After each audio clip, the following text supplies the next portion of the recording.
শাৰ্লা Mudgal cash এটা আছিলে শাৰ্লা মুদগল কেছটো বহুত ইণ্টাৰেষ্টিং হয় শাৰ্লা মুদগল কেছটোত কি হৈছিলে এগৰাকী যুৱকে যেতিয়া এজন ব্যক্তিক বিয়া পাতে আমাৰ হিন্দু ধৰ্মৰ মতে তেওঁ দ্বিতীয় বিবাহ কৰিব নোৱাৰে যেতিয়ালৈকে ডিভোৰ্স দিব নোৱাৰে দ্বিতীয় বিবাহটো আমাৰ হিন্দুৰ যিখন কোড আছে সেইমতে এলাউ নকৰে কিন্তু ইছলাম ধৰ্মত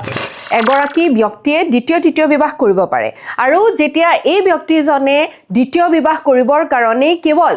তেওঁ ধৰ্ম পৰিৱৰ্তন কৰিলে তেতিয়া এই কেছটো সুপ্ৰিম কোৰ্টলৈকে গ'ল তেতিয়া সুপ্ৰিম কোৰ্টে এইটো কথা ক'লে যে ধৰ্ম পৰিৱৰ্তন কৰা এটোৱে এটা ৰিজন হ'ব নালাগে বা নোৱাৰে যে তেওঁ দ্বিতীয় বা তৃতীয় বিবাহ কৰিব লাগে এনেকুৱা ধৰণৰ বহুখিনি সমস্যা যিখিনি সমস্যা আমাৰ নাৰীসকলে বেছিকৈ ভুগিবলগীয়া হয় যদি এই লজবিলাক আমাৰ আইনৰ চকুত নাথাকে বা আমি ট্ৰেডিশ্যনেল কিছুমান লজ মানি থাকোঁ আৰু সেইকাৰণে গোটেই আমাৰ দেশৰ কাৰণে এখন ইউনিফৰ্ম চিভিল কোড অনাটো অতি গুৰুত্বপূৰ্ণ বুলি উল্লেখ কৰিছিলে যেতিয়া আমাৰ সংবিধানখনৰ ওপৰত কনষ্টিটিউচনেল ডিবেটছবিলাক হৈছিলে কনষ্টিটিউচনেল ডিবেটছত যেনেকৈ মিনু মাছানী আছিলে আৰু